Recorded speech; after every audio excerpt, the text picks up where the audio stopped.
Hello dear friends and students, कैसे हैं आप सभी। आशा करता हूँ आप सभी स्वस्थ होंगे, मस्त होंगे और व्यस्त होंगे और अपनी परीक्षा की तैयारी में लगे हुए होंगे। मैं आपका अपना गुरुजी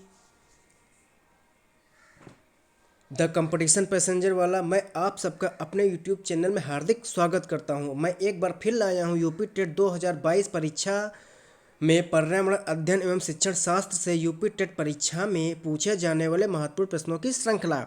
ये हमारा पार्ट 3 है और स्टूडेंट्स, आपको अधिकतर प्रश्न हमारी इस सीरीज से ज़रूर मिलेंगे हम, क्योंकि हमारा टारगेट है 30/30। तो बाकी के पार्ट्स हमारे यूट्यूब चैनल पे पड़े हुए हैं, आप लोग जाइए, देखिए, आंसर कीजिए। तो चलिए शुरू करते हैं अपना ये सेशन। आइए आते हैं अपने पहले क्वेश्चन पे। पहला प्रश्न, कहाँ पर भागीरथी और अलकनंदा नदी के मिलने से गंगा बनती है? A option Devprayag, B Gangotri, C Karnaprayag, D Rudraprayag. जल्दी बताइए ABCD में से। तो पहले का ए ऑप्शन आपका एकदम सही होगा, देवप्रयाग। तो देवप्रयाग आपका एक प्रसिद्ध तीर्थ स्थान है जो कि उत्तराखंड में स्थित एक नगर है। ठीक है, यहीं पर भागीरथी और अलकनंदा नदी का संगम होता है, आपस में मिलती है और मिलने के बाद गंगा बनती है, गंगा नदी का निर्माण होता है। तो उत्तराखंड के देवप्रयाग में भागीरथी और अलकनंदा नदी के मिलने से गंगा नदी बनती है। तो पहले का ए ऑप्शन सही होगा, देवप्रयाग। ठीक है, आइए अपने नेक्स्ट क्वेश्चन पे आते हैं। निम्न नदियों में से कौन सी नदी बंगाल की खाड़ी में गिरती है? ए ताप्ती, बी नर्मदा, सी महानदी, डी सिंधु। जल्दी से बताइए ABCD।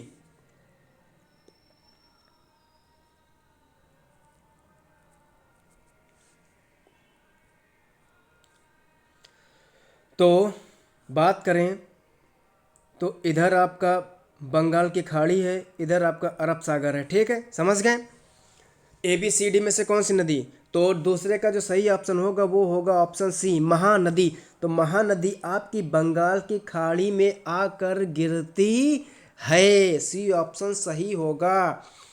ताप्ती, नर्मदा, सिंधु, ये सब नदियां आपकी अरब सागर में आकर गिरती हैं। ठीक है, और महानदी के कुछ इंपॉर्टेंट फैक्ट्स की बात करें तो महानदी मध्य भारत के सतपुड़ा सतपुड़ा पर्वत श्रृंखला से निकलती है। ठीक है, सतपुड़ा पर्वत श्रृंखला से निकलती है। ठीक है, और महानदी जो है वो छत्तीसगढ़ उड़ीसा राज्यों में बहती है। और महानदी पर भारत का सबसे बड़ा बांध हीराकुंड बांध बना हुआ है। हीराकुंड बांध बना हुआ है। ठीक है, तो दूसरे का आपका सी ऑप्शन सही है, महानदी बंगाल की खाड़ी में गिरती है। ताप्ती, नर्मदा, सिंधु ये सब अरब सागर में गिरती हैं। महानदी पर आपका हीराकुंड बांध बना हुआ है जो कि भारत का सबसे बड़ा बांध है। और महानदी आपकी मध्य भारत के सतपुड़ा पर्वत श्रृंखला से निकलती है। आइए आते हैं अपने नेक्स्ट क्वेश्चन पे। तिब्बत की सांगपो नदी भारत में किस नाम से जानी जाती है? गंगा, यमुना, ब्रह्मपुत्र, सिंधु। मतलब कि तिब्बत से सांगपो नदी जब निकल के भारत में जैसे ही इंटर करती है उसका नाम चेंज हो जाता है, तो वो किस नाम से जानी जाती है? तो तीसरे का आपका सही ऑप्शन होगा सी, ब्रह्मपुत्र। तो तिब्बत की सांगपो नदी भारत में ब्रह्मपुत्र के नाम से जानी जाती है और ब्रह्मपुत्र विश्व की सबसे बड़ी नदियों में से एक नदी है। और ब्रह्मपुत्र नदी की अगर हम उद्गम की बात करें कि ये कहाँ से निकलती है, तो ब्रह्मपुत्र नदी मानसरोवर झील के निकट मानसरोवर झील के निकट आपके चेमा युंगडुंग ग्लेशियर, चेमा याद रखिएगा, बहुत पूछा जाता है, चेमा युंगडुंग ग्लेशियर से निकलती है। ठीक है, मानसरोवर झील के निकट चेमायुंगडुंग ग्लेशियर से या हिमानी से ब्रह्मपुत्र नदी निकलती है, यही इसका उद्गम है। तो तिब्बत की सांगपो नदी को भारत में ब्रह्मपुत्र नदी के नाम से जाना जाता है। तीसरे का सी ऑप्शन आपका एकदम सही है। आइए अपने नेक्स्ट क्वेश्चन पे आते हैं। बहुत ही अच्छा क्वेश्चन। भागीरथी नदी का उद्गम स्थल है। A Pindari glacier, C Satopanth glacier, C Chorabari झील, डी गंगोत्री ग्लेशियर। क्या होगा सही option A B C D में से?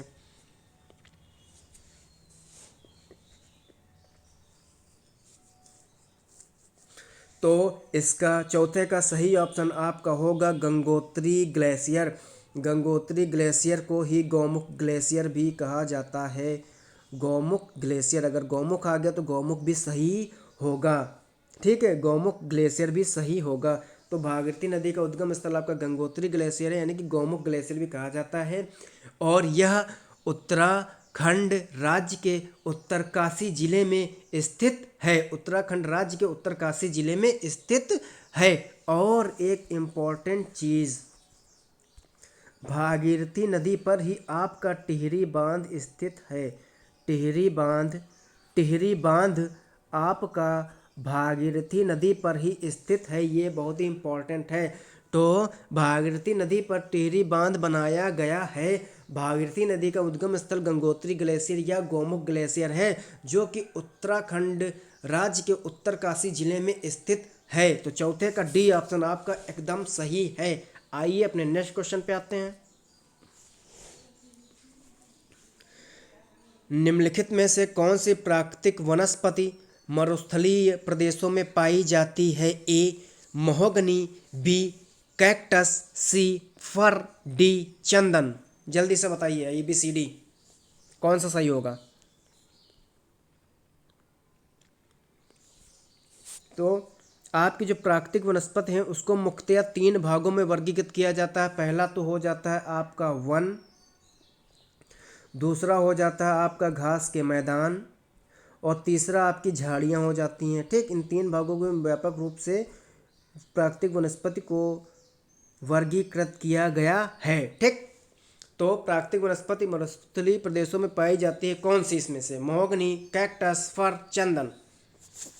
तो इसका जो सही ऑप्शन होगा वो होगा ऑप्शन बी। पांचवे का बी ऑप्शन आपका एकदम सही होगा, कैक्टस।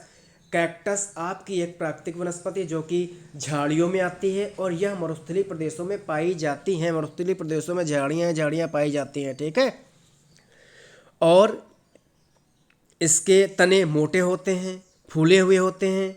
ठीक है, क्योंकि ये पानी को अपने में एकत्रित करते हैं। ठीक है, जो कि इन्हें शुष्क व रेगिस्तानी परिस्थितियों में जीवित रखने में सहायता करते हैं। ठीक है, समझ गए। और इनके पत्ते कांटे नुमा होते हैं, मतलब ये अपने पत्ते को कांटे के रूप में परिवर्तित कर लेते हैं ताकि वाष्पोत्सर्जन की दर कम हो। वाष्पोत्सर्जन की दर कम होगी तो पानी का ह्रास कम होगा। पानी का ह्रास कम होगा तो इनके लिए रेगिस्तानी परिस्थितियों में, मरुस्थलीय प्रदेशों में सर्वाइव करने के लिए अनुकूल परिस्थितियां बनी रहती हैं, अपने को अधिक समय तक सर्वाइव कर सकते हैं। ठीक है, तो ये भी पूछा जाता है कि ये अपने पत्तों को कांटे के रूप में क्यों परिवर्तित कर लेते हैं? तो वाष्पोत्सर्जन की दर को कम करने के लिए, ताकि जल का ह्रास कम हो सके। और इनके तने फूले और मोटे क्यों होते हैं? क्योंकि ये अपने में पानी को एकत्रित किए होते हैं, बटोर के रखे हुए होते हैं, जिससे शुष्क व रेगिस्तानी परिस्थितियों में जीवित रहते हैं ये। ठीक, तो पांचवे का बी ऑप्शन आपका एकदम सही है। आइए अपने नेक्स्ट क्वेश्चन पे आते हैं।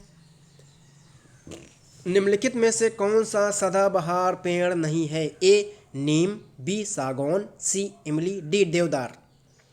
जल्दी से बताइए।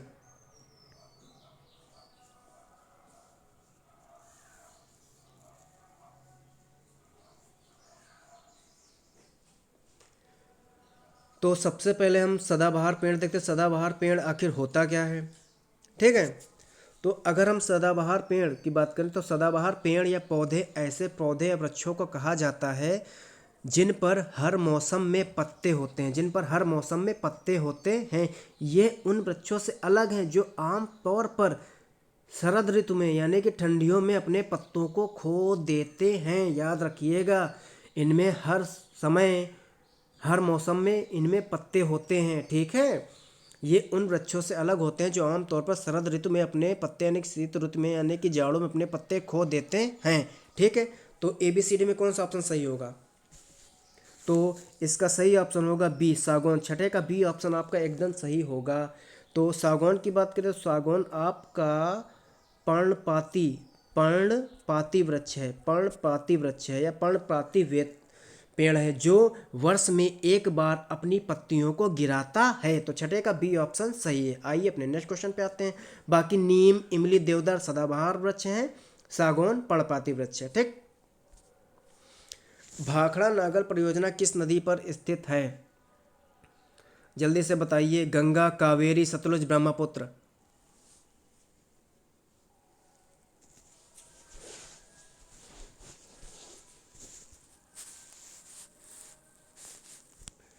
तो भाखड़ा नागल परियोजना की बात करें तो यह सतलुज नदी पर बनाया गया, यह सतलुज नदी पर बनाया गया है।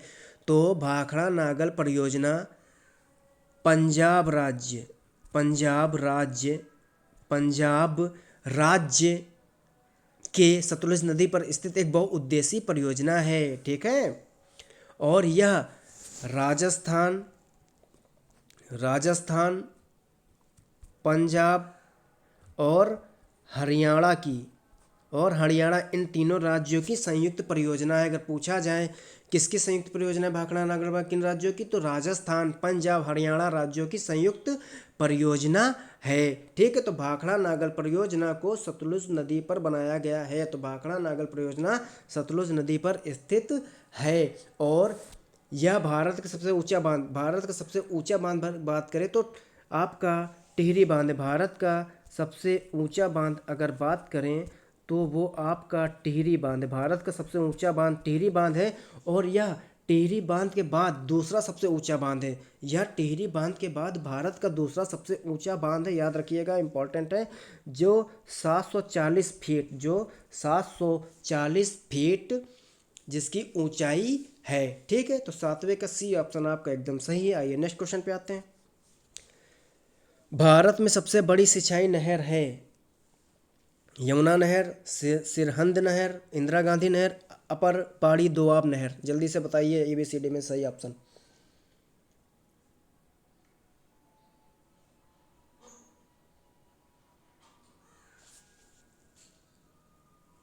तो भारत में सबसे बड़ी सिंचाई नहर अगर बात करें तो इंदिरा गांधी नहर है। आठवें का सी ऑप्शन आपका एकदम सही होगा। इंदिरा गांधी नहर राजस्थान की प्रमुख नहर है। ठीक है, और इसका अगर पुराना नाम पूछा जाए तो राजस्थान नहर था। ठीक है, और राजस्थान की महत्वाकांक्षी इंदिरा गांधी नहर परियोजना से मरुस्थलीय क्षेत्रों में चमत्कारिक बदलाव आ रहा, क्योंकि इंदिरा गांधी नहर की सहायता से जल को, जो कि जल सतलुज और व्यास नदियों के संगम पर यह निर्मित है, वहाँ से जल ये मरुस्थलीय क्षेत्रों में लाती है और वहाँ पे बदलाव देखने को मिला है। ठीक, तो भारत में सबसे बड़ी सिंचाई नहर की बात करें तो इंदिरा गांधी नहर है। ठीक है, यह दुनिया की सबसे बड़ी सिंचाई परियोजना है। ठीक, आठवें का सी ऑप्शन सही है आपका। Next question. भारत में सबसे बड़ी प्रायद्वीपीय नदी कौन सी है? A Krishna, B Godavari, C Kaveri, D Mahanadi.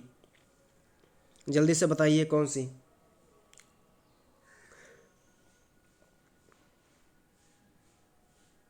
तो 90 का डी ऑप्शन आपका सही होगा। सॉरी तो 90 का आपका बी ऑप्शन सही है, गोदावरी नदी।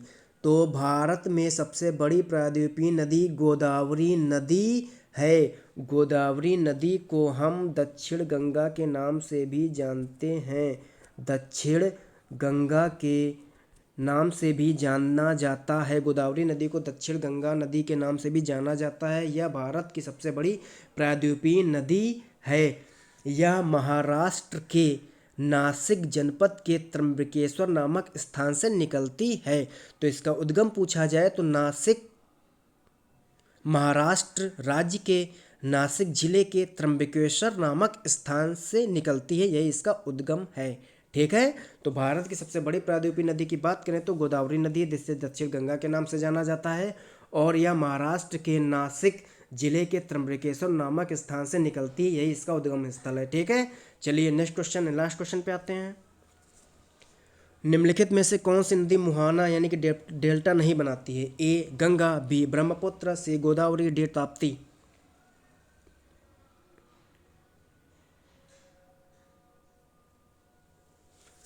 जल्दी से बताइए।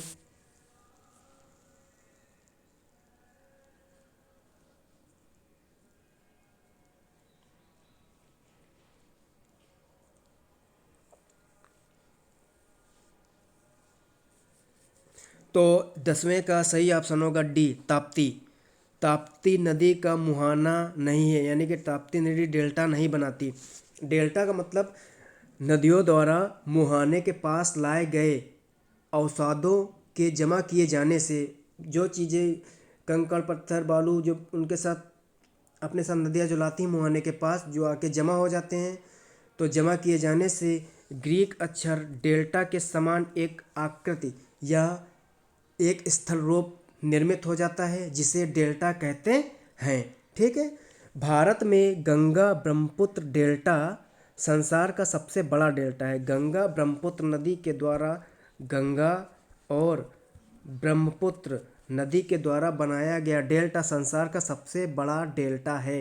गंगा ब्रह्मपुत्र गोदावरी नदी डेल्टा का निर्माण करती हैं, जबकि ताप्ती नदी डेल्टा का निर्माण नहीं करती। ताप्ती नदी का मुहाना नहीं है। ठीक है, यह एस्चुरी बनाती है। ताप्ती नदी एस्चुरी बनाती है।